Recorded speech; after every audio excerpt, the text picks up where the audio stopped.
come to order, and the clerk will please call the roll. Trustee Sutker? Here. Trustee Robinson? Here. Trustee Kuhn will not be here. Trustee Johnson? Here.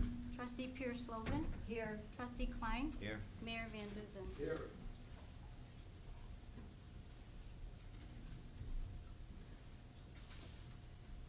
We have a quorum. First item is approval of the consent agenda for this evening's meeting. A motion is in order. Trustee Johnson, seconded by Trustee Klein. Is there anything on the consent agenda anybody wants to move? If not, call the roll, please. Trustee Sutker? Aye. Trustee Robinson? Aye. Trustee Johnson? Aye. Trustee Pierce Slovan? Aye. Trustee Klein? Aye. Mayor Van Duzen? Aye. The motion passes. Next item on the agenda is the presentation of the Block Party of the Year Awards. Maria Monastero-Plano, Chairman of our Human Relations Commission, will do the presentation.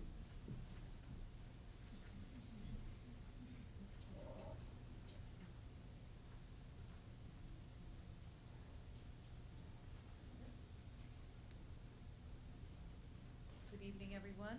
My name is Maria Monastero Bueno. I chair the Human Relations Commission for our village. Alongside me is Amanda Sabri, our staff liaison for our Human Relations Commission. And we're here tonight to present the annual Block Party of the Year Awards.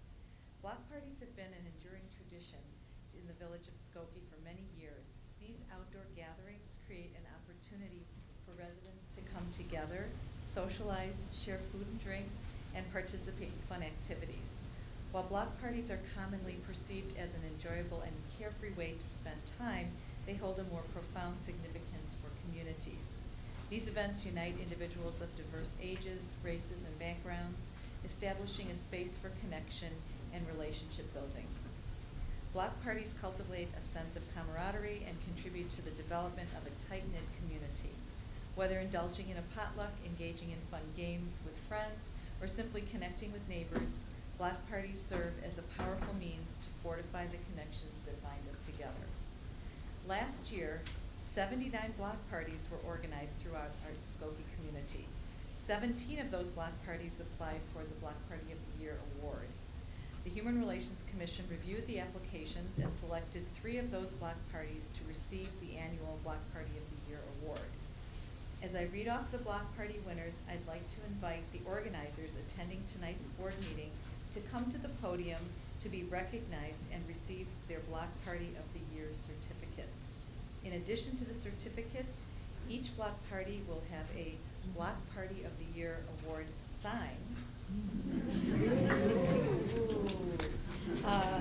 posted on their block for the next year. These are a hot commodity.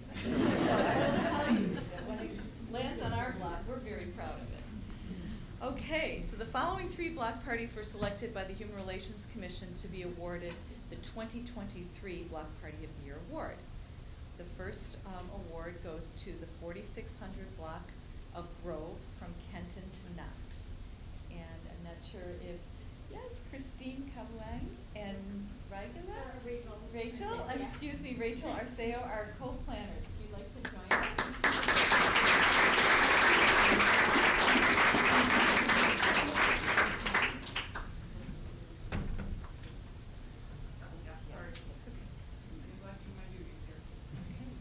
So this block party held on July 29th was the first block party hosted on this block ever, which contains a large multi-unit building as well as several single-family homes.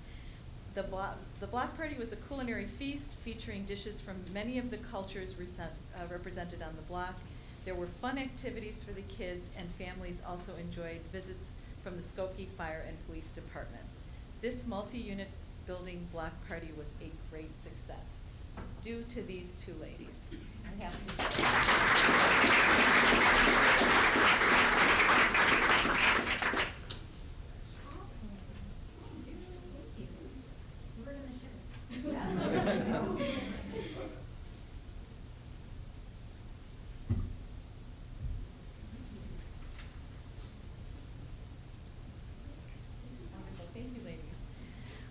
Our next winner is the 4600 block of Elm Terrace from Kenton to Kilpatrick. Is Aaron Schmidt and others, are you here with us tonight? Great.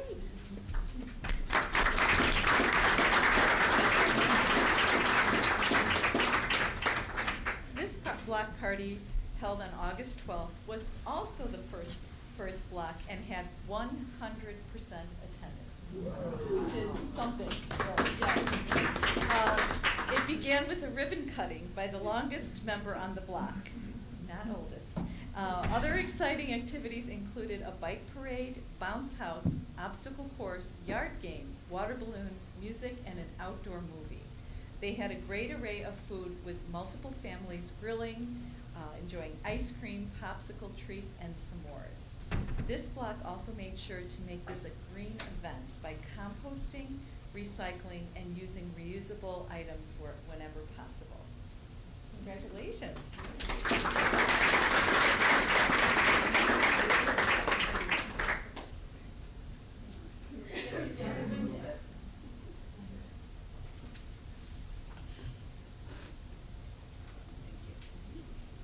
Thank you so much. Congratulations.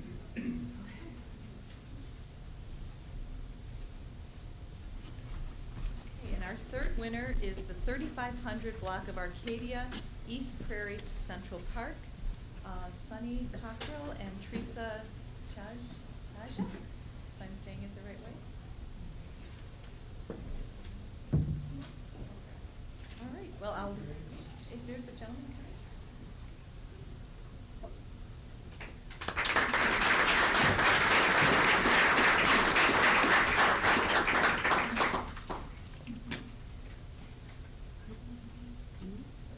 Congratulations. This block party, held on September 3rd, was packed with activities and events for all to enjoy. Some of these included a scavenger hunt, tie-dyeing, face painting, mini carnival, and bike parade. Families also enjoyed visits from both the Skokie Police and Fire Departments, and neighbors all contributed to a wonderful array of food by bringing a dish that represented their culture and the diversity on their block. Thank you.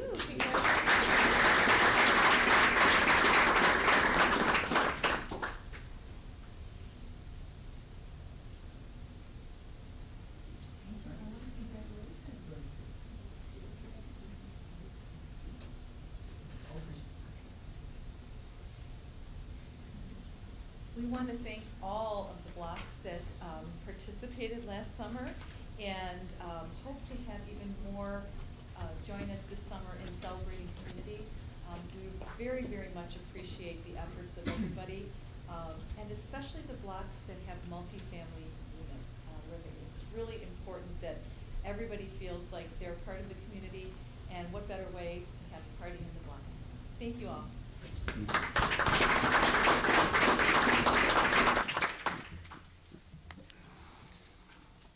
Thank you. The next item on the agenda will be a report of our village manager, John Lockerbie. Thank you, Mayor Van Duzen and Village Board. Good evening, everyone.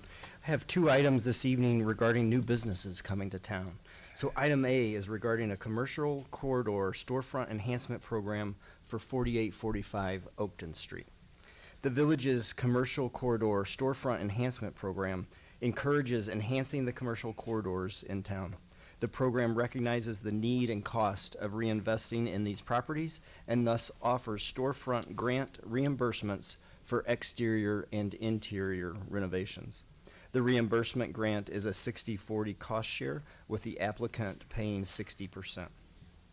Humira Roth, who's with us this evening, is the owner of Sweet Reserve Cafe and Bakery in Lombard and is opening an additional location at 4845 Oakton Street. They are a woman minority owner company making halal baked goods from scratch. They expect to employ a mix of 10 to 12 full-time and part-time workers. The interior work includes electrical, painting, ceiling expansion, and HVAC. Lights will be moved to accommodate new seating and display areas. The counter setup will be rotated to the front to provide a visual display of baked goods and a separate front coffee bar area. Exterior improvements will include new signage. You may recall this address was a former home of Prest.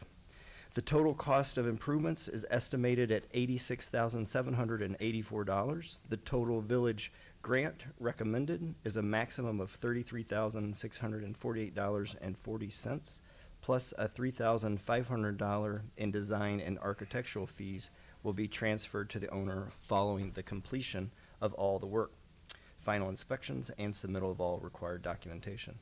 Mayor and board approval for a grant not to exceed $37,148.40 is respectfully requested for Sweet Reserve Cafe and Bakery located at 4845 Oakton Street. A motion for the corridor storefront enhancement program at 4845 is in order. Trustee Sucker, seconded by Trustee Robinson. Are there any comments or questions?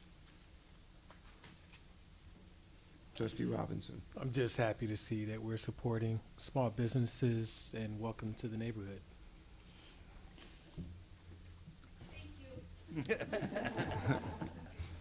Call the roll, please. Trustee Setker? Aye. Trustee Robinson? Aye. Trustee Johnson? Aye. Trustee Pierce-Lovan? Aye. Trustee Klein? Aye. Mayor Van Duzen? Aye, the motion passes. Item B is regarding a second commercial corridor storefront enhancement program, and this one is for 4524 Oakton Street. J&R Hair Academy, co-founded by Dr. Renel Eustafson and Jonathan Midsa, and I apologize for my pronunciation, is a cosmetology and barber school dedicated to empowering individuals through vocational training. The academy expects to employ 6 employees to cover instruction, front desk, and administration, and are estimating between 60 and 100 students per year. The owner has applied for funding under the Commercial Corridor Storefront Enhancement Program for both exterior and interior work. The work includes extensive masonry repair, roof repair, renovation of the metal awning, and upgrades to the door and windows. The total cost to revitalize this space is estimated at $90,000. The work must be completed within 1 year. Mayor and board approval for a grant not to exceed $37,179.40 is respectfully requested for J&R Hair Academy located at 4524 Oakton Street. A motion to approve the corridor storefront enhancement program for 4524 Oakton Street as presented by our manager is in order. Trustee Sucker, seconded by Trustee Robinson. Are there any comments or questions? Being none, please call the roll. Trustee Setker? Aye. Trustee Robinson? Aye. Trustee Johnson? Aye. Trustee Pierce-Lovan? Aye. Trustee Klein? Aye. Mayor Van Duzen? Aye, the motion passes. Items C, D, E, and F were approved under tonight's consent agenda, and that completes my report. Thank you. Next item on our agenda is report of our corporation counsel.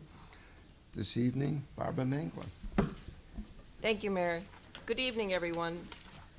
Item A on the Corporation Council's agenda was previously adopted with tonight's consent agenda. That concludes my report. Thank you. Next item on the agenda is a matter concerning the release of the February 21st, 2023 closed session verbatim recording in minutes pertaining to the hotel development project.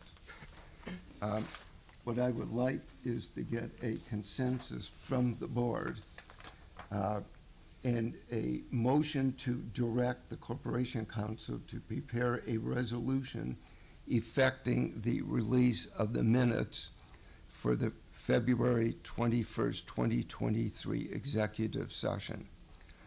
So first, I would like to simply ask for a motion, and then we can have discussion. Trustee Sucker, seconded by Trustee Johnson. Any comments or questions? A resolution effecting this will be on the agenda. Just to be clear, this motion is for the minutes and for the verbatim recording? Yes, the closed session verbatim recording and minutes. Call the roll, please. Trustee Sutker? Aye. Trustee Robinson? Aye. Trustee Johnson? Aye. Trustee Pierce-Lovan? Aye. Trustee Klein? Mayor Van Duzen?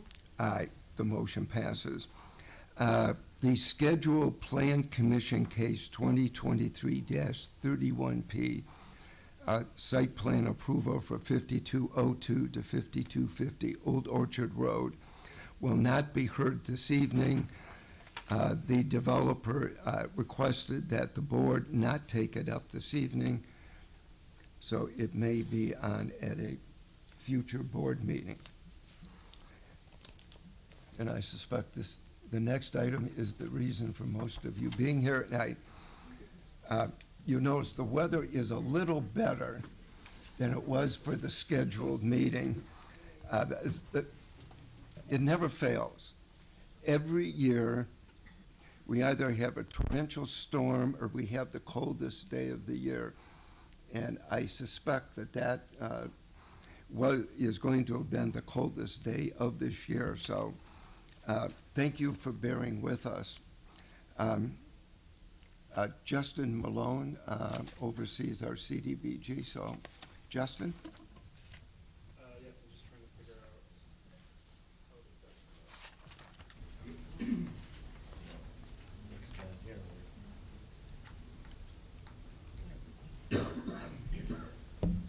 Well done.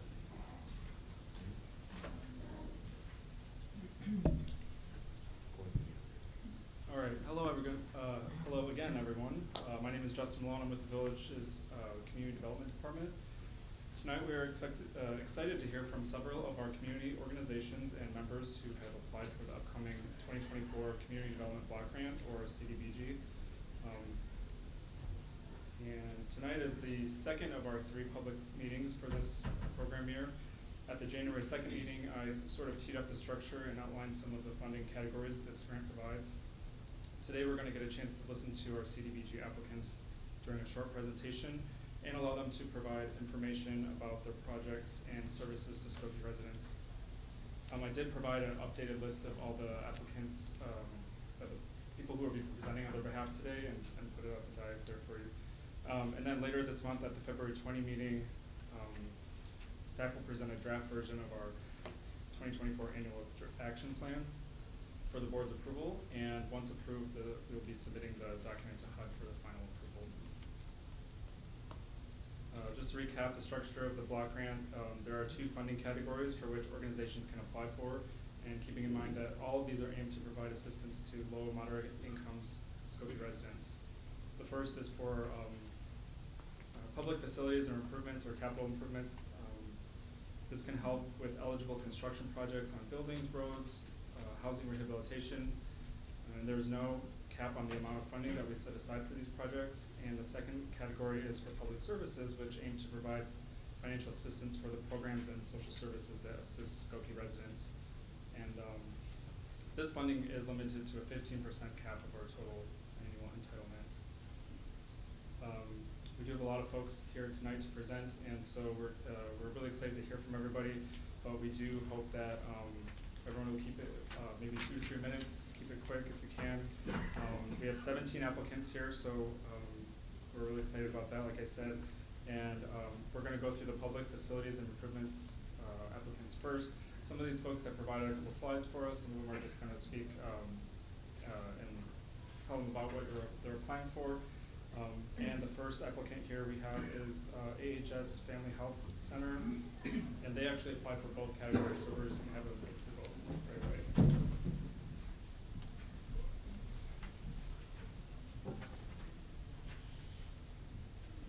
Hi, good evening. I'm recovering, so I apologize if I start coughing. I have some drink here. So good evening. It's nice to see you all, and thank you for rescheduling from last month.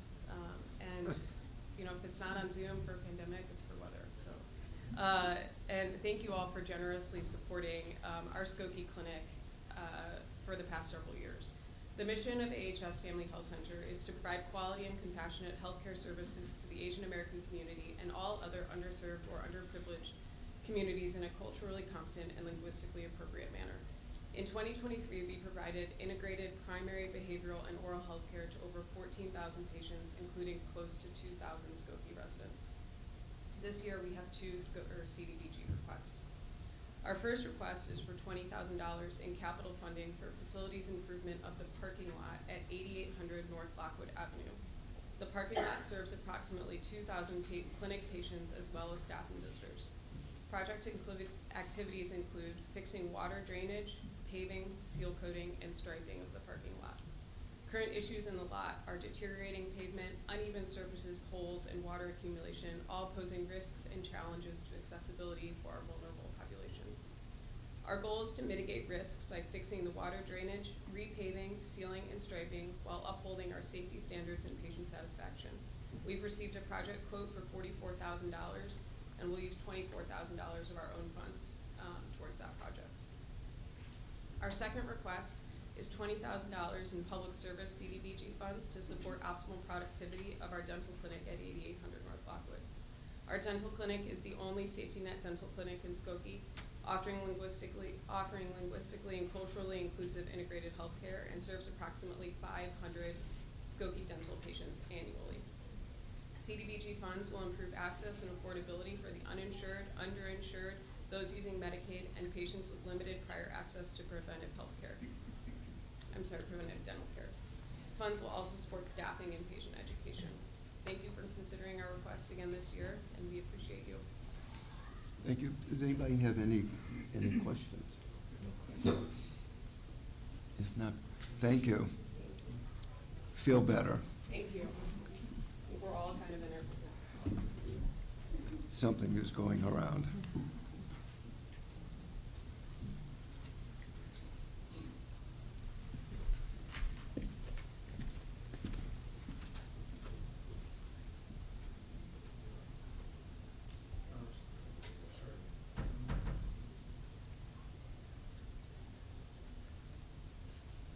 My PowerPoint is backwards, so I'm so sorry. If you don't mind, I'll do all the public service, the construction projects first, and then.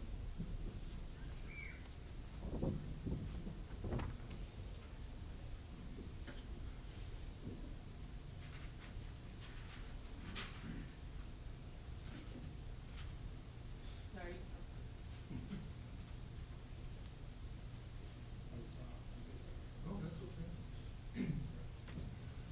Good evening, Mayor Van Dusen and trustees. I'm David Guthridge, Executive Director of Affordable Housing for CJE Senior Life. Pardon me. CJE is very grateful for the village's generous support of our requests in past years. Skokie's CDBG awards have funded CJE projects that have improved our facilities and provided better quality of life for low and moderate income Skokie residents. CJE is an elder care services organization whose mission is to enhance quality of life and facilitate the independence of older adults. We perform this mission through more than 35 programs and services that annually assist 20,000 diverse older adults and caregivers throughout the Skokie and North Shore area. Most of our clients live close to or below the poverty line and receive free or subsidized services. This evening, I'm here with a request for Village Center Apartments, which is next door to the Village Hall and houses 184 low-income Skokie residents throughout 100 apartments. All residents are over the age of 62, and more than 50% are 80 and older. Village Center provides service coordinators for residents free of charge through a grant from the U.S. Department of Housing and Urban Development. The service coordinators provide non-clinical needs assessment, referrals for services, ongoing case management, and they help residents apply for available government assistance programs ranging from food to housing, utilities, social security, and health care. For this year's grant opportunity, CJE requests $17,629 in Skokie Community Development Block Grant funds to replace the carpeting on the main level of CJE's Village Center senior housing site. I came to you last year with this request, and you may ask, why haven't we replaced this on our own if it's that important? Well, Village Center was built in 1978. To protect and support our residents, we have focused on building envelope and major mechanical issues. Highlights include replacing the roof in 2016 and significant masonry renovations during this time.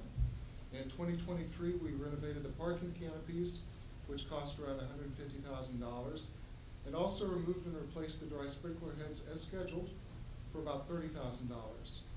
My go-to place, a welcoming place for area seniors to participate in life enrichment activities, opened, which required additional modifications. And we spent an unbudgeted $15,000 after a Skokie Fire Department inspection and responding to the improvements recommended.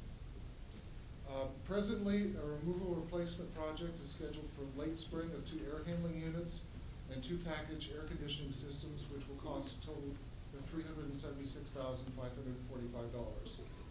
We are performing due diligence to maintain and improve the building and would very much appreciate your help with upgrading the appearance by providing us with funding to replace the lobby area carpeting. Replacing the carpet at Village Center is much needed. The carpet was last replaced in 2010 and is now threadbare in high traffic areas and becoming worn throughout and very difficult to clean. The worn carpet detracts from the environment that we strive to provide the residents. This project will improve the environment to the benefit of Village Center residents, visitors, and staff, and we believe it aligns with the Village of Skokie's CDBG vision and goals to improve facilities and provide a better quality of life for low and moderate income Skokie residents. Thank you very much for your consideration. Thank you. Are there any questions? Okay, Thank thank you you. very much.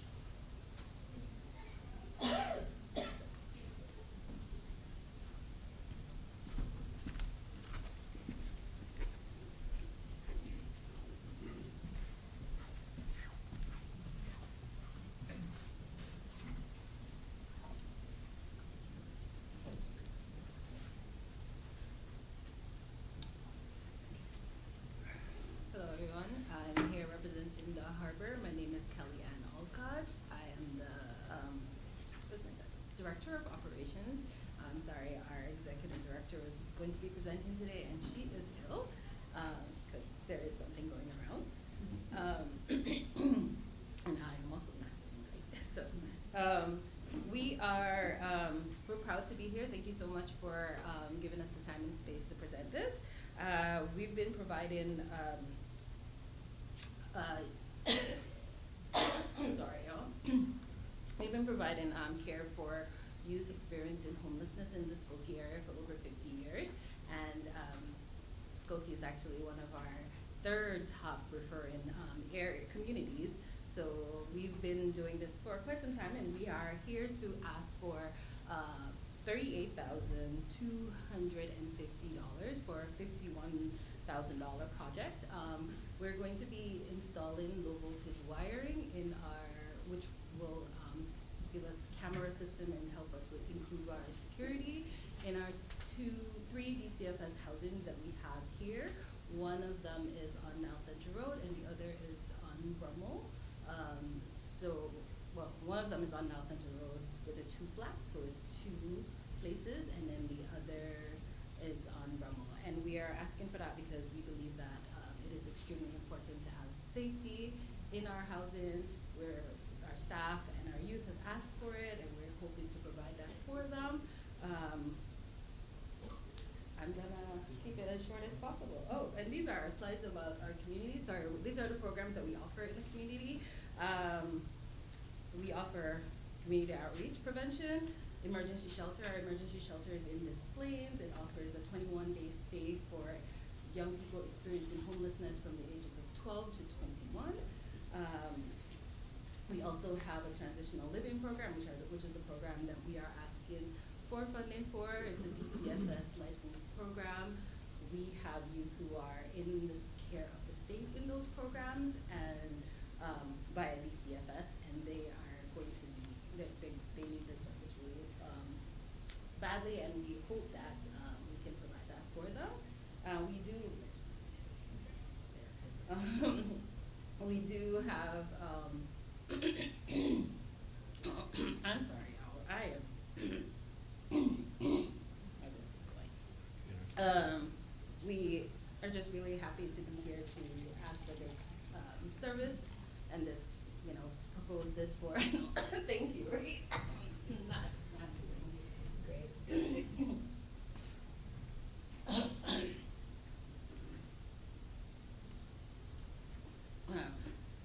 will enhance our facility, this will enhance the life of our youth in our programs.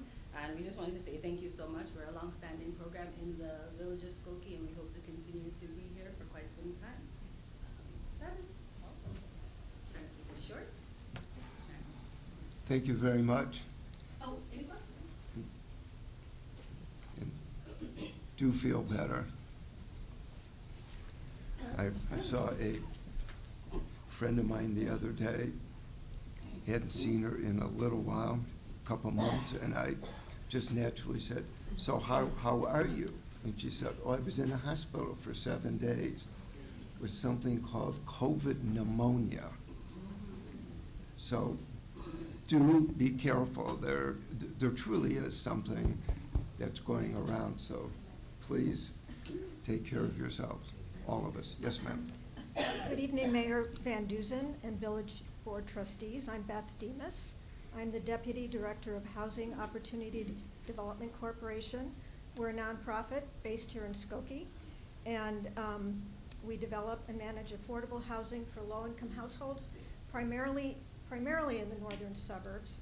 We have over 500 units that we've developed and under our management, and we serve people with special needs, seniors, families, and individuals. We own 6 properties here in Skokie, and we thank Skokie for its support over the years of our properties here. We are requesting community development block grant funds to improve safety and security at 2 of our buildings in Skokie by installing security cameras. And these 2 buildings serve persons with disabilities. Thank you for your consideration. I'd be happy to answer any questions you might have.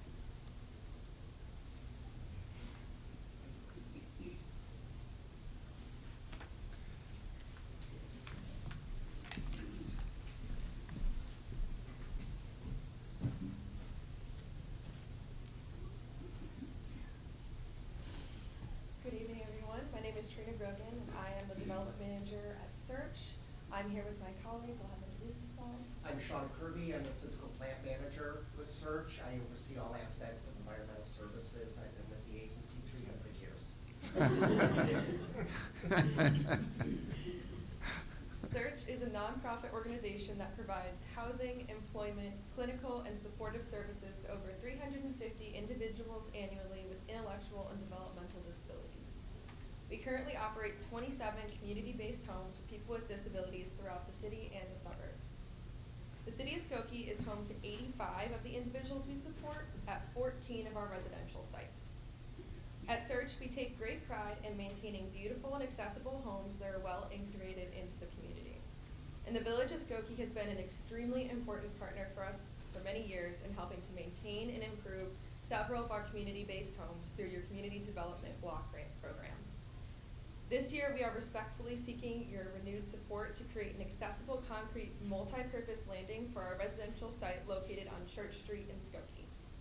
This is a home to 8 men with developmental disabilities who are all very low income and rely on Search to help meet their basic needs. This project is identified as a key accessibility project that would allow the men easier, safer access to and from the home, as well as greater accessibility and enjoying the outdoor space.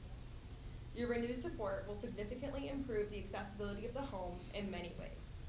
This home serves men who are aging, some with mobility challenges, and this would allow them to safely ambulate outside of their home, creating a more suitable living environment.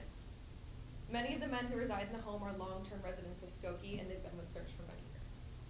The replacement of the existing crumbling concrete, which is currently a safety concern for residents, will allow them to safely enjoy their home and age comfortably in Skokie for many years to come.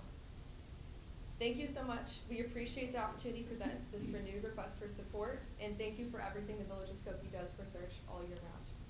Do you have any questions? Thank you. Thank you very much. Thank you. Thank you for everything you do.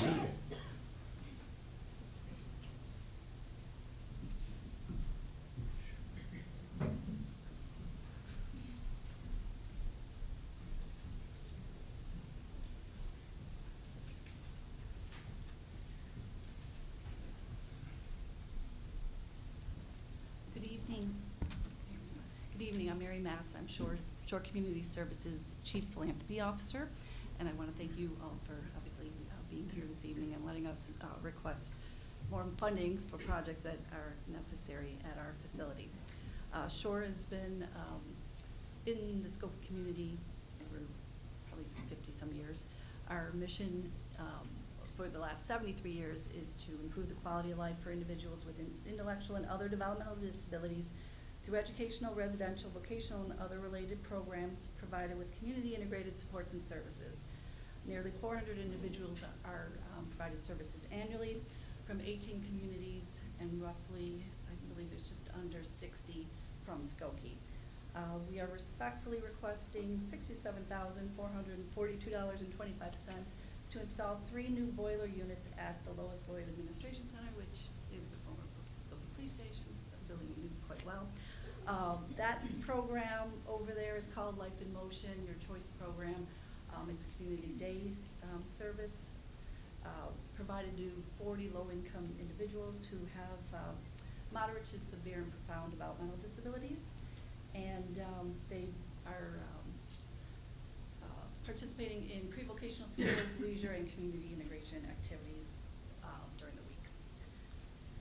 The project we're looking to do is to replace a boiler, a 25-year-old plus boiler, with 3 smaller units that would obviously be more energy efficient for the 30,000 square foot facility that we have. We've had a lot of issues with that boiler, and basically since there's only one, if we run out of, basically if that unit goes down, we have no heat in the building. So we're looking to replace the 3 units by Nevian. They make high efficiency condensing heating boilers, and they have a 97.5 efficiency rate. So what would happen is you would program one, and as it gets colder, then it would kick on the second one and the third one and so forth. Obviously that would reduce energy costs as well as the heating of the building because that would be based on the temperature. And we need to assure that that building is heated at all times, especially because we have medically fragile individuals there on a daily basis. So I want to just thank you for the support that Skokie's given us for decades, and if there's any questions, I'll be happy to answer them. Some of you might remember the old police station. Thank you for remodeling. You can come and visit Yes. anytime. We've been doing a lot of upgrades up there, especially on the heating front.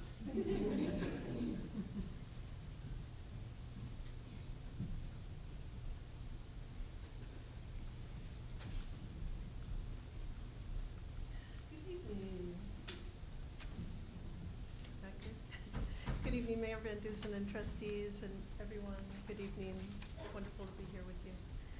My name is Jennifer Saltz. I'm the Development Director at Turning Point Behavioral Health Care Center. And Turning Point is a community mental health center serving over 1,400 clients a year, both adults and children beginning at age 6. About 90% of our clients are low income. The Turning Point facility at Skokie Boulevard and Washington Street also accommodates several tenants such as NAMI, Cook County North Suburban, Peer Services, and Tapestry 360 Health Clinic. We are requesting funding this year in the amount of $13,408 for an accessibility upgrade on our main entrance and our garage door entrance. With this support, Turning Point plans to make these 2 upgrades on the west side of our building, replacing a non-functioning garage door and upgrading our main entrance to be fully accessible with a low-energy handicap door operator. This upgrade to our main entrance will greatly improve access for persons with physical disabilities. The Turning Point building is used by our staff and clients as well as our various tenants, and these upgrades will improve access for all of us, for our whole community. We're so grateful to the Village of Skokie for supporting our work for many years and all of the many activities that take place under our roof. And we thank you so much for your consideration this year. I'm happy to answer any questions. Thank you. Thank you.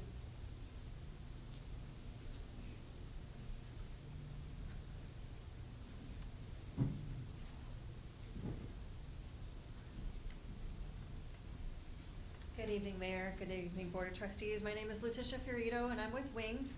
Our request tonight is for the capital request of $11,250 with a match of 25%, as the math states in the application. I apologize.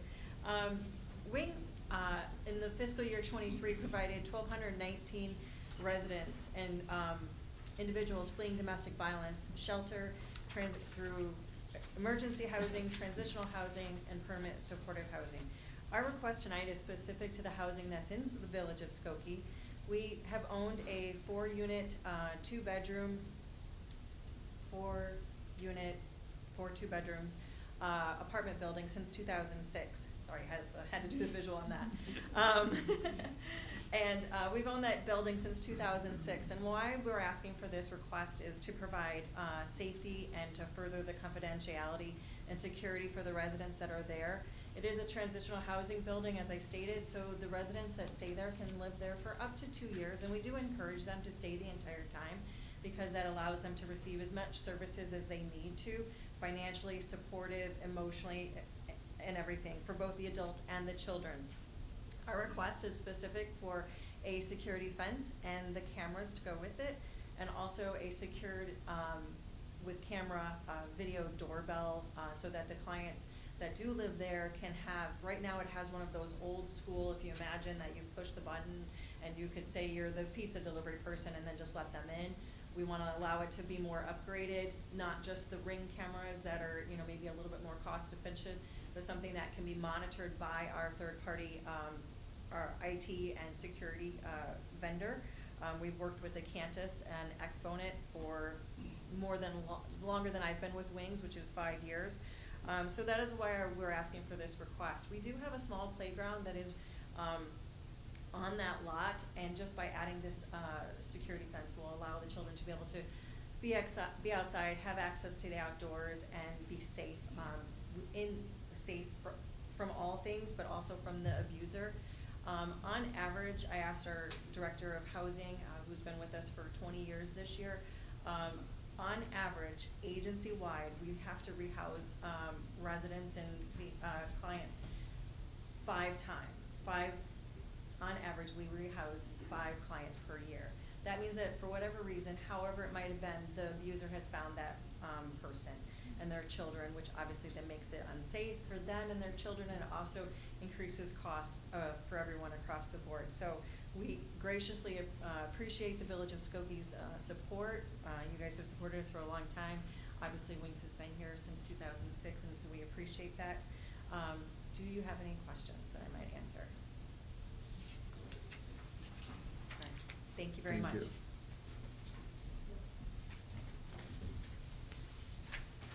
Now we're going to go to the public services applicants. As I mentioned, AHS applied for both, so they have already gone, and so we'll go to the next one here.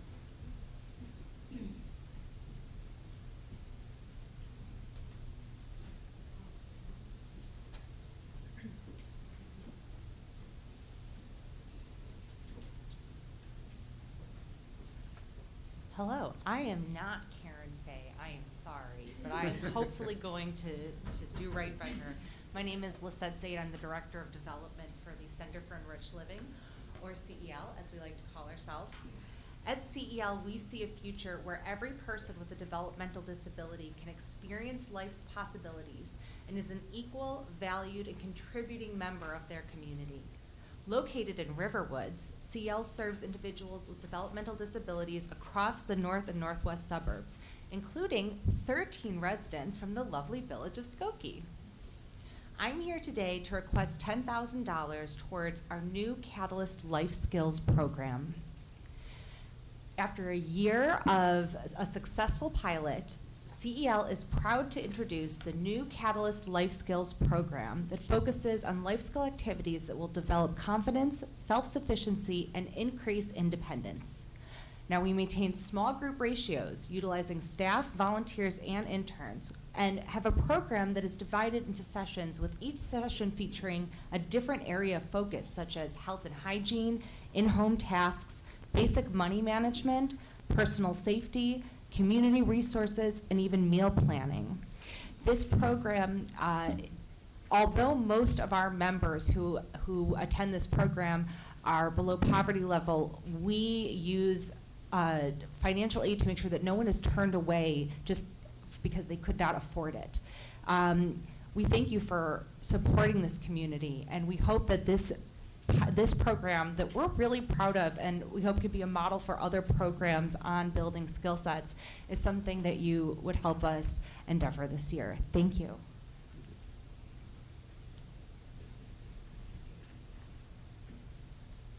The presenter from Children's Advocacy Center was not able to make it last minute here, but I just told her that I would read just a little bit about what they requested. It's in the packet that you had. So this is a $10,000 request to support mental health counseling services, specifically trauma therapy for child victims or witnesses of violent crime. Program services are available 24 hours a day, 365 days a year to respond to emergencies. And they're offered in English and Spanish to children and families for free of charge. And they anticipate serving approximately 10 Skokie residents in the upcoming year. And that will move to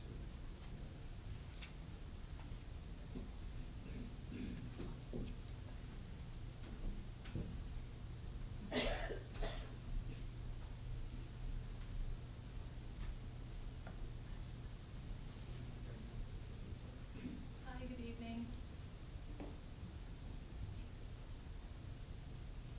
We have some slides for our visual learners. My name's Kelsey Casperson. I'm joined here tonight by Jory Kowarski. We're here from Connections for the Homeless, also known as Connections. I'll probably refer to us exclusively as Connections. We are here tonight seeking your support of staff time for our homeless prevention program. This critical program provides short-term support for households that are determined to be at risk of becoming homeless due to their inability to pay their rent, mortgage, or utilities. This program also leverages privately fundraised dollars to pay diversion activities, which are payments for emergent circumstances outside of housing costs. Atop of these activities, the small but mighty team offers case management and linkage into our larger spectrum of care, which I'll talk about for just a moment here. I know we're limited on how much time we've got. Connections for the Homeless has been in the community for, actually this October, 40 years. We serve 52 communities across North Suburban Cook County. Skokie is our second most highly supported community within our housing prevention program. We are the largest agency in the region dedicated to helping those that are at risk of homelessness, which is the group of people that we're talking about tonight, as well as those that are actively homeless. And the mission of our organization is that we serve and catalyze our community to end homelessness one person at a time. Last year, our program infused over $200,000 of eviction prevention funds into the village of Skokie. That kept over 200 households together and housed. Experts agree that homeless prevention interventions is the most effective way to end homelessness because you're actually stopping it before it even happens. So our program area, our prevention area at large supported about 1,400 individuals across our region last year, and like I mentioned, 200 of those were within Skokie, the village of Skokie itself. Let's see what else I've got here. So our ask this evening is for $30,000 to support the direct service staffing costs of our prevention program. This ask makes up about 35% of the actual cost to administer the program within Skokie, which is otherwise supported by the Department of Health and Human Services through the Illinois Department of Health and Human Services. Why we're here is we know that this is the most cost-effective solution to ending homelessness in our community, and with that, I'd like to turn it over to Jory, who is our program manager, to share a story from the actual program itself. Hi everyone. So I manage 3 of the prevention programs at Connections for the Homeless, and I wanted to give you a story about a client that we're currently working with to kind of show you how the programs all work together. So this client, she actually lost her housing choice voucher, which is, formerly known as Section 8. Unfortunately, it got terminated, so that put her at risk of losing her housing, because then she was forced to pay the market rate rent. She got evicted. She's actually staying at, I want to say, Extended Hotel in Skokie. So that's her current situation. We helped her by using our diversion funds to, when you're at risk or you're about to lose your housing, to just keep them somewhat stable, even though it's a temporary solution at the time. So we use those funds to kind of just stabilize her, but then also referred her to our housing resource specialist, which is another program that helps connect people to affordable housing, giving them resources, connecting them, also they serve voucher holders as well. So they're currently working with her to try to locate housing. Her ideal would be Skokie, but it also is all about finding a landlord willing to work with you when they have barriers that are going against them, like their credit score, which she has, and almost enough income to pay the rent. I mean, that's, rents are skyrocketing, and then if you need at least a 2-bedroom, like, you need to make at least $2,000 to $3,000 a month to afford market rate rent. So we're currently working with her on that. And then ideally, when she gets approved for housing, that's where our eviction prevention dollars would come in to move her in, pay for the security deposit, pay for her first month's rent, to fully stabilize her housing situation. Right now, she's kind of in transition, but that's kind of how the programs all work together. It's all under the umbrella of prevention, whether it's keeping them housed, moving in into stabilized housing, also helping them when they're at risk of losing their housing with just a little bit of financial assistance. So all the staff under this umbrella work together. So we humbly submit our request of $30,000 towards the support of the staff time of this program. And with that, I guess I open it up for questions. Yeah. Oh, sorry, I thought you raised your hand. I was so excited to answer a question. All right, well, thank you so Thank much. you. Yeah. Thank you.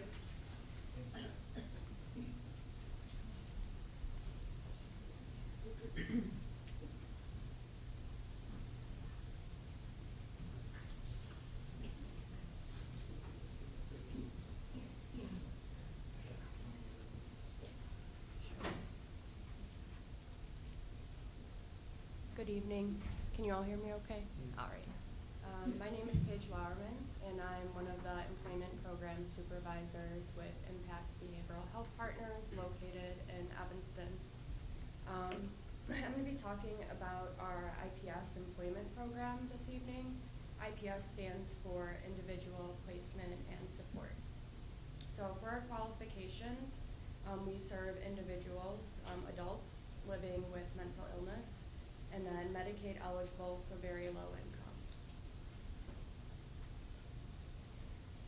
What is IPS and what makes IPS different?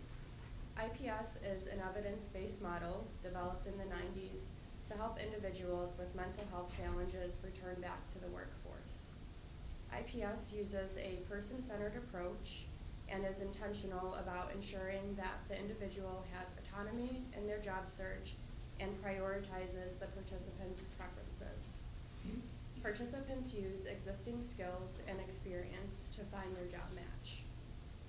What do supported employment services look like? So I like to explain services as case management services for specifically employment-related tasks. So this can look like career exploration, resume cover letter writing, submitting applications, practicing job interview skills, and support with the onboarding process. We also pride ourselves with the connections we've made and continue to make with employers and business owners. Employment specialists canvass on a weekly basis to not only build relationships with employers, but to also assess that the qualifications and traits match not only the employer's needs, but also the participants' needs. After an individual finds employment, we continue providing support until that individual is comfortable in their new role. While maintaining employment, the shift of services focus more on processing through work-related stress, developing healthy routines, habits, and coping skills. Our current retention rate after 90 days of employment is 82%. Impact also has increased its presence in Skokie.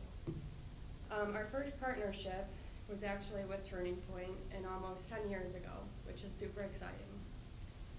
We also recently started a pilot with the Living Room program, which is specifically for crisis-related services, and we'll be beginning that this year. We also have an office at the Erie Evanston Skokie Family Health Center. We have a new building on Floral Avenue. We're receiving referrals from 2 Skokie social workers. We're holding employment information tables at the Skokie Public Library and Housing Authority of Cook County building in Skokie, where we provide employment, behavioral health, and case management services to about 125 residents. All right, so let me tell you about Cheryl. Cheryl was referred to our employment services from her therapist. Cheryl hadn't worked for 17 years and struggled with ongoing substance use and symptoms of bipolar disorder. Last December, Cheryl became sober and is currently living in a recovery house. Cheryl began working with one of our employment specialists and had the goal of finding a job where she could use her passion for animals and volunteer experience with paws. We helped Cheryl add her volunteer experience to her resume and spent hours doing mock interviews to boost her confidence. She got the job as a customer service representative at a vet clinic. Since then, Cheryl has been promoted several times, and she's working on an associate degree to become a vet tech. Cheryl's life has been shifted in many ways and says this job gives her purpose in life. She was also pretty excited to report that she was recently Employee of the Month. We hope to continue making an impact with our communities, no pun intended, especially as it relates to the intersectionality of mental health and employment. With the $10,000 grant from Skokie CDBG, we can provide employment services to an additional 35 Skokie residents. Thank you for all your time and your consideration. Thank you.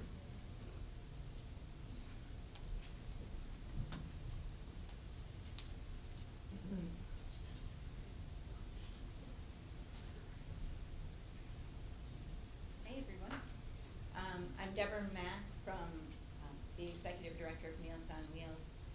I know I've met most of you in the past, and actually Mayor Van Duzen and I got together 5 or 6 years ago maybe to talk about this crazy idea I had to build a food production facility over in Evanston where we could finally take control of the quality of the food and produce far more meals.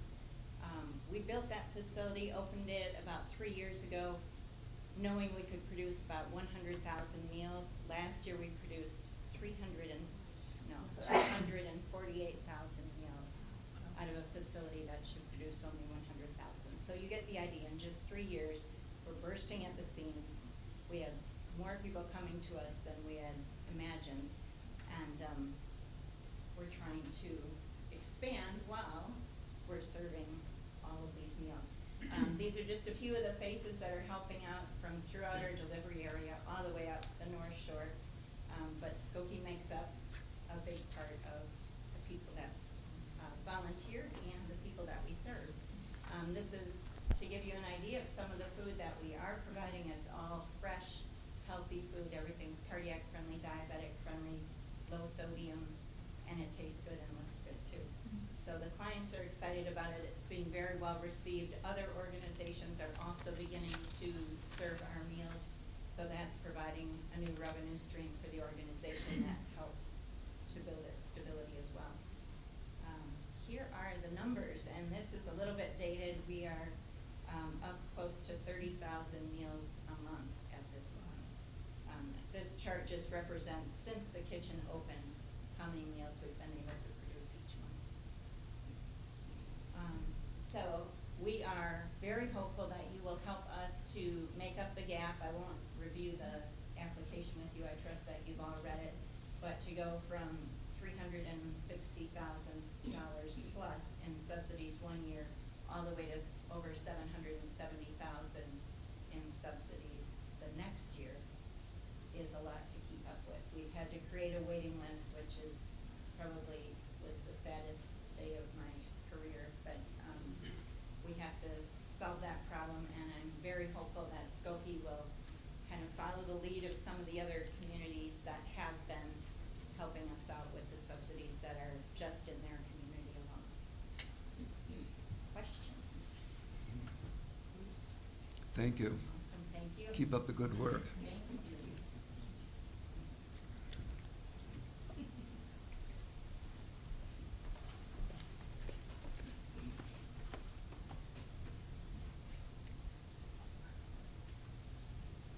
Good evening.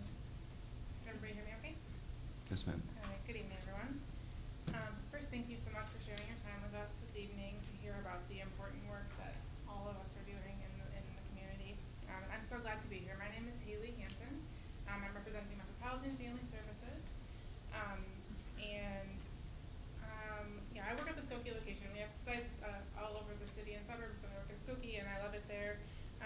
And we have a variety of services there, but we're requesting CDBG funding to support our behavioral health program. I'm the supervisor of the program, so I'm happy to say that we provide high quality counseling, case management, and community supportive services to all individuals in need. So we offer services both in person and virtually, individual, family, and group. We also have psychiatry services available to clients in our program. I've been happy to be a part of the BH program at Metropolitan for 12 years, and even happier to be at Skokie for the last 6. During those 6 years, I have been able to witness the impact of CDBG funding on our programming firsthand. We've been able to provide no or low-cost services to clients who are underinsured or uninsured. This often allows those individuals to stabilize their mental health. With the support of our team, they are often able to obtain insurance and create more stability for their families. We also utilize the CDBG funding and hope to continue to do so to support our ongoing partnership with the Skokie Youth Ordinance Court. We work with the Skokie Youth Ordinance Court to provide mental health evaluation, recommendations, and services needed to address any mental health needs of those young people in our community who find themselves court involved. Thank you so much. On behalf of Metropolitan, I'm happy to be here, and we appreciate your consideration of our request. Any questions? Thank you.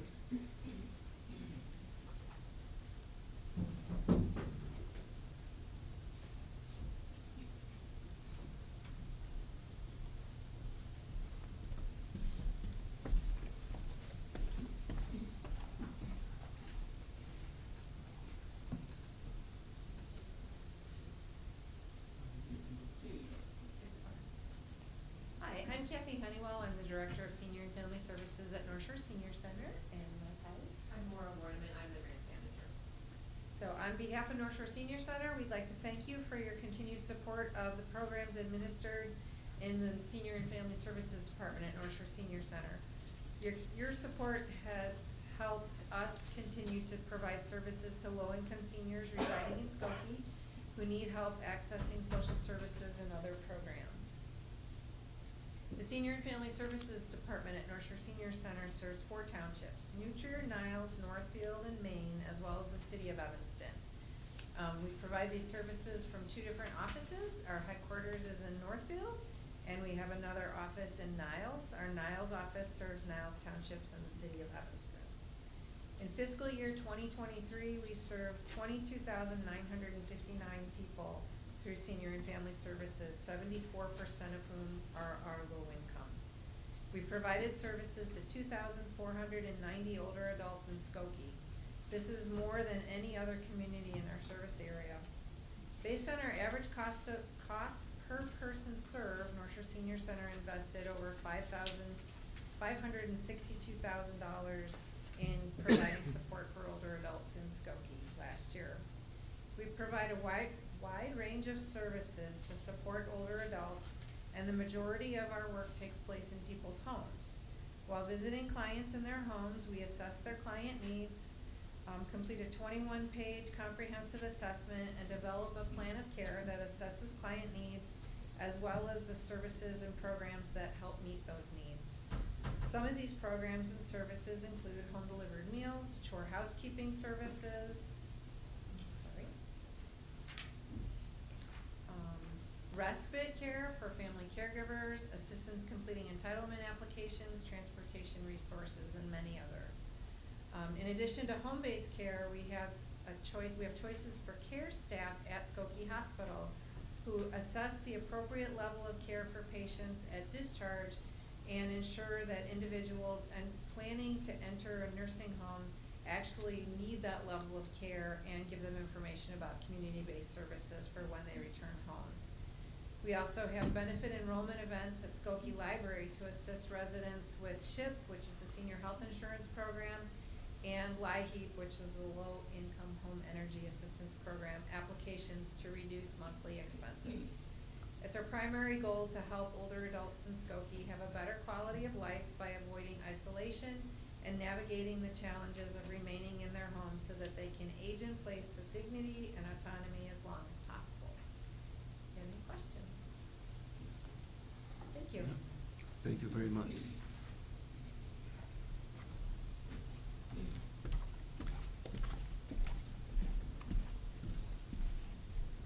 Good evening, Mr. Rivera and trustees. I'm Marlene Hodges from Orchard Village.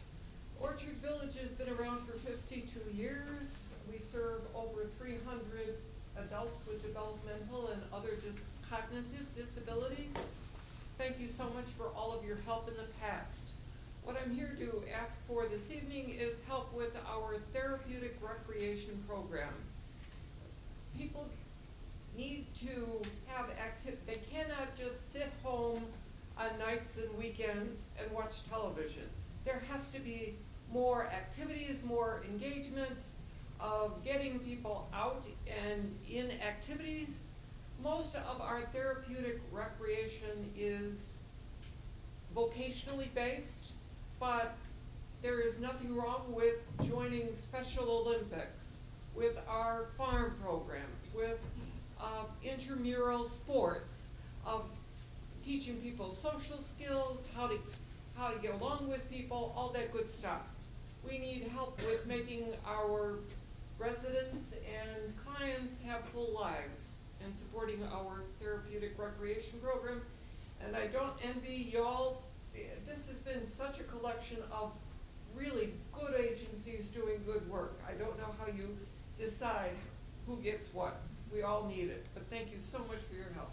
Thank you. And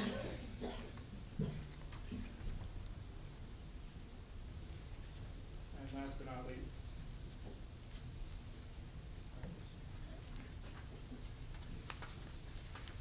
good evening, everyone. Mayor Van Dusen, trustees.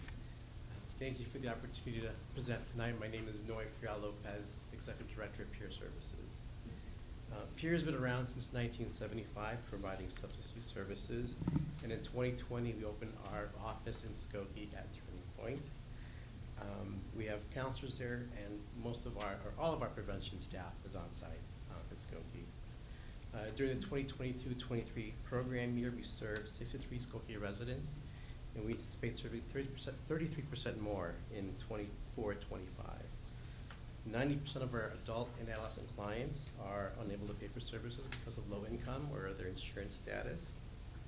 Our services include outpatient services, intensive outpatient services, medication-assisted recovery, including methadone, buprenorphine, and Vitrol, early intervention and prevention services in middle schools and high schools, as well as community intervention and Narcan training for the community.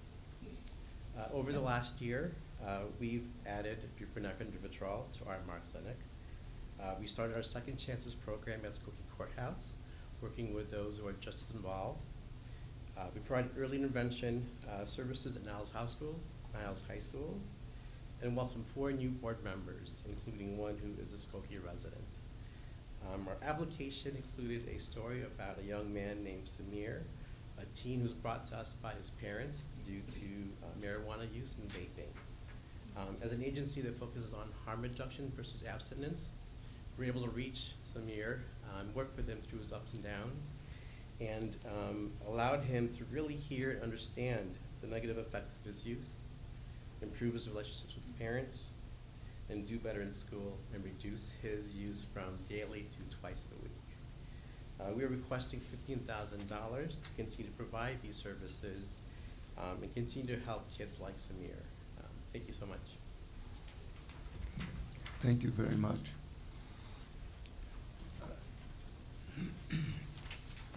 Thanks again to everyone who stuck around, and we really appreciate it.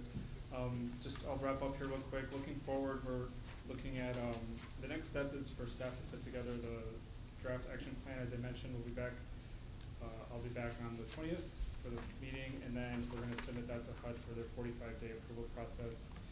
And yeah, and again, we want to express our gratitude to all those other organizations who applied for this really competitive grant, and thank you for all you do to assist the Skokie residents, so appreciate it. And if I may, on behalf of my colleagues who just erupted, it's applause that is greatly due to all of you. And you might wonder, why do they ask us to come out on the worst night of the year? It's the thank you. But also, it's important that we always remind ourselves of all of the needs, the variety of needs across the village of Skokie. This is a great community, and we're a very fortunate community. But we do have men and women and children who are vulnerable and are in need of your crucial services. You don't get the headlines in the newspapers because the work you do is the silent but the most important work that is done. You meet in private with clients and with residents. You help them. And what is striking to me is the professionalism and the dedication of all of you. I want you to know how much it is that we appreciate everything you do, and how very much we want to support you. Justin has a very difficult job trying to figure out how we can help everybody. We will do our very best, I promise you, to try and be of assistance to each of you. Your needs are enormously important to this community, our present, and our future. So thank you very much, not just for coming out tonight, but for all that you do day in and day out to the most vulnerable amongst us. Thank you very much.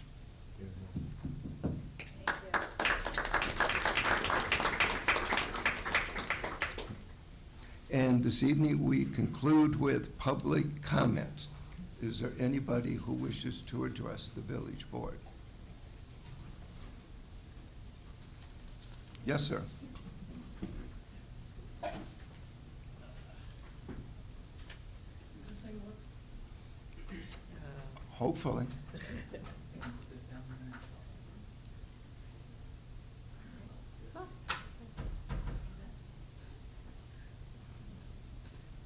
That's something I want to pass out to you first, so I have a little bumper music for you.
Sir? Yeah, I'm ready to go. Okay, 3 minutes. You got it. Okay. I think so.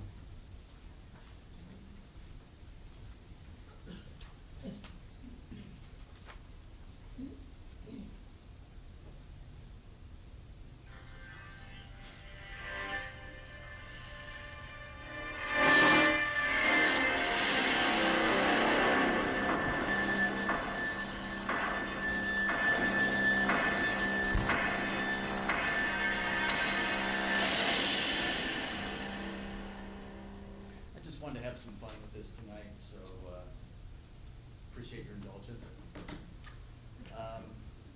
Good evening. The prophet Isaiah in 5:20 warned us, "Woe unto them that are calling evil good and good evil, that give out darkness for light and light for darkness, that give out bitter for sweet and sweet for bitter." I'm here tonight to offer comment on natural gas and the proposed gas-powered leaf blower ban because they are related. It appears the latest climate criminal fashion virus infecting public policy is banning natural gas and everything CO2.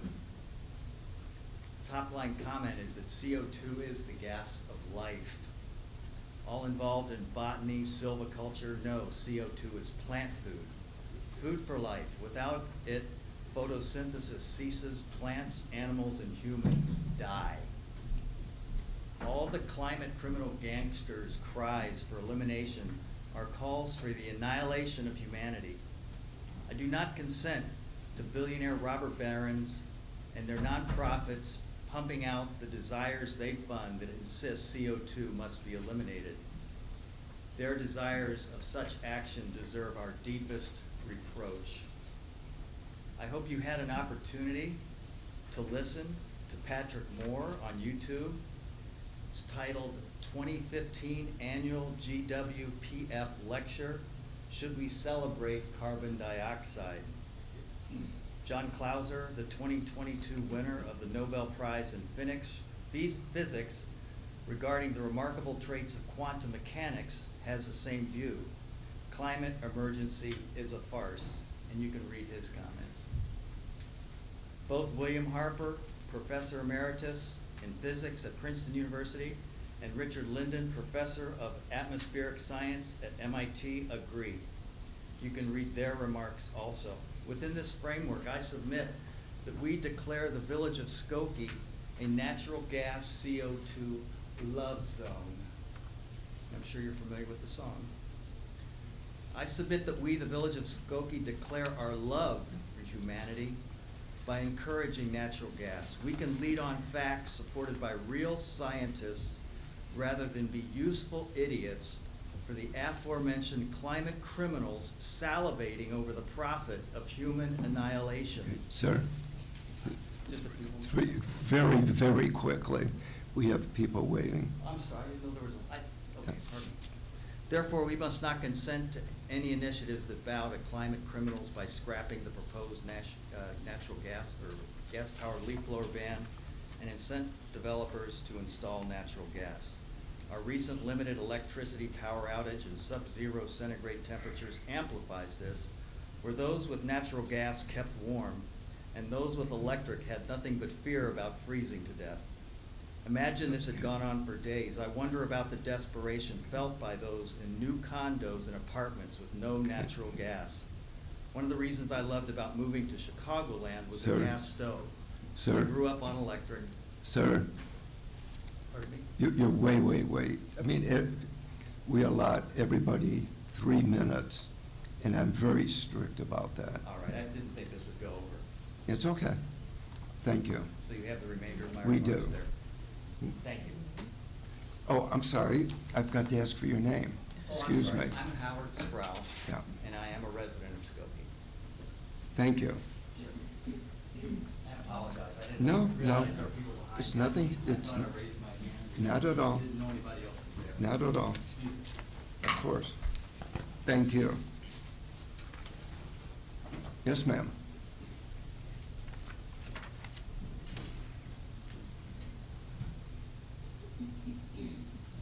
Emmy Yamauchi, resident of Skokie. I'm asking on behalf of my condo association whether or not there's any update on the Homeward Suites project. Nothing to report at the moment. Okay, because there- next month is going to be 1 year since, Yes. work was suspended, and We're very aware of that. all right, thank you. You're welcome. My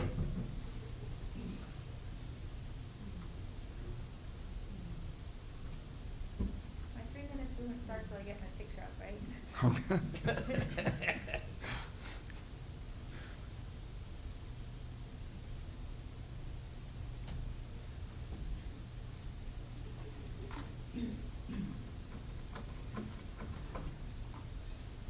Okay, 3 minutes.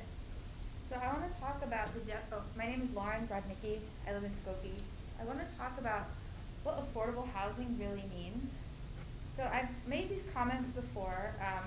You can see at the bottom where I got my data for Skokie's AMI. And so for rental, it means paying no more than 30% of gross income at 60% of AMI. And for ownership, paying no more than 30% of gross income at 80% of the AMI. And that's gross income, right? And we're talking mostly about this affordable housing ordinance that you guys hopefully are going to bring back up. Right now, I think we want to tackle the rental side of that. So that really means paying no more than $1,200 a month in rent, and then $1,600 a month if you own the place. So for renting affordable housing, 60% of AMI pre-tax is $48,000 and change. After the federal taxes, if you don't deduct any children, then you have $40,590. After the state taxes of $2,300, 30% of your income being about $14,500. After all of this, paying rent and taxes, what you have left is $23,782. If you have 2 children and use the tax deduction of about $4,000 per child, then you have about $31,500 to spend on everything. That's about $2,600 a month if you have 2 kids. This is after paying your rent and your taxes, but nothing else. 2 kids. Utilities are about $200. Let's say you have 2 older cars, so you don't have payments on the cars, but you can expect about $1,200 a year in maintenance on them. And this comes out to be about $2,100. So realistically, so right now you have about $2,100 left after you've paid for your cars, your utilities, your rent, and your taxes.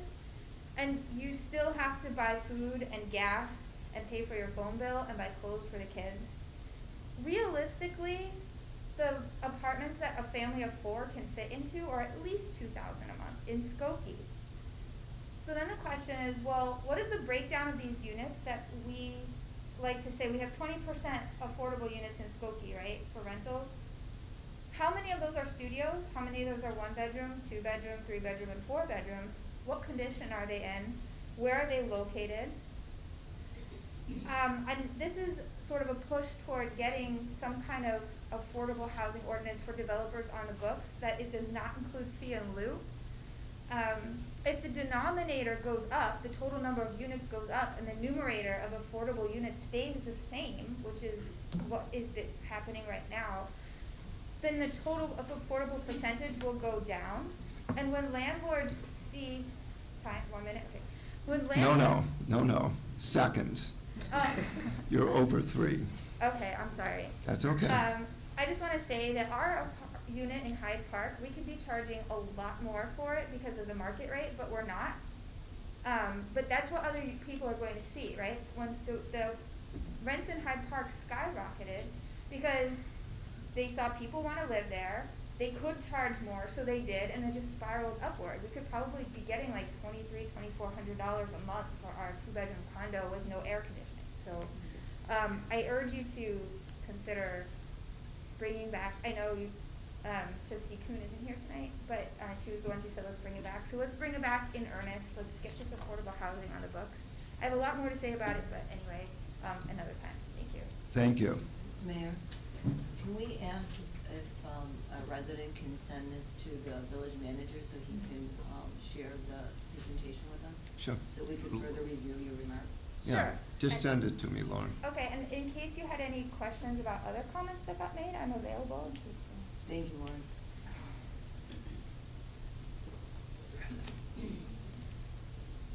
Hello, I'm Magali Acacia, a resident of Skokie, and this may not be the forum for it, but something has to be done when there's snow and ice for you guys to clean these alleys. I cannot get my car out of the alley, you know, and that's like for 3 years in a row, I've had like really, really hard times, not even being able to walk through the garbage can because you don't clean the alley. So, you know, that when there was ice just recently, I said, oh, well, you know, the weather's coming, the weather's better, so, you know, it's gonna melt, but I have, you know, I still have to go to work because I have to pay those taxes. You guys tripled the fee for, you know, the garbage and all this, and then you limited the benefits, or you cut them in half. So what can I do to get somebody to clean the alleys? Just, you know, being What- there. Oh. What is your address? 5021 Suffield Court. Okay. I have to get that from one alley, then I go to a second alley just to get out of my, just to get out. I'll tell the Public Works Director. Thank you. That's what I can do. You're welcome. Afterwards, let me get your phone number. Thank you. If there's no one else, I'm going to also offer public comment. Okay.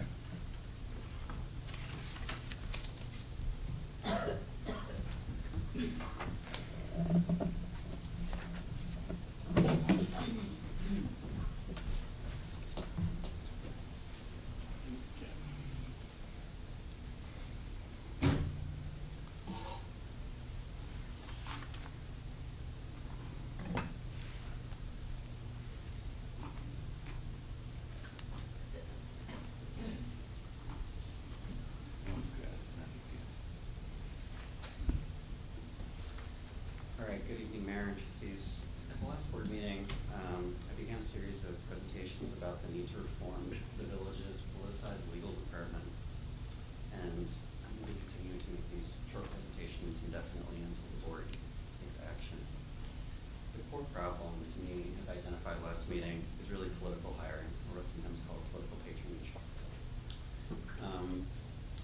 The solution I laid out last meeting was that the board could update Village Code's appointment process for village attorneys, something that hasn't happened since the late 1950s, and make this process more explicitly inclusive and nonpartisan, just like the board's current appointment process for village manager, which is significantly better. That being said, I really do believe that there are other ways to resolve this issue.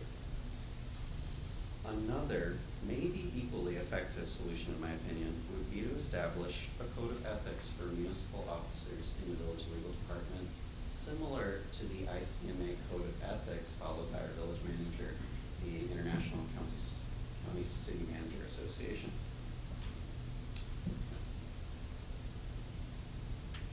Currently, in my opinion, the village board has a significant double standard in its professional expectations of the appointed village manager and the appointed village attorneys. Our nonpartisan village manager is expected to refrain from all political activities which undermine public confidence in professional administrators, because this would undermine their effectiveness on behalf of the public body.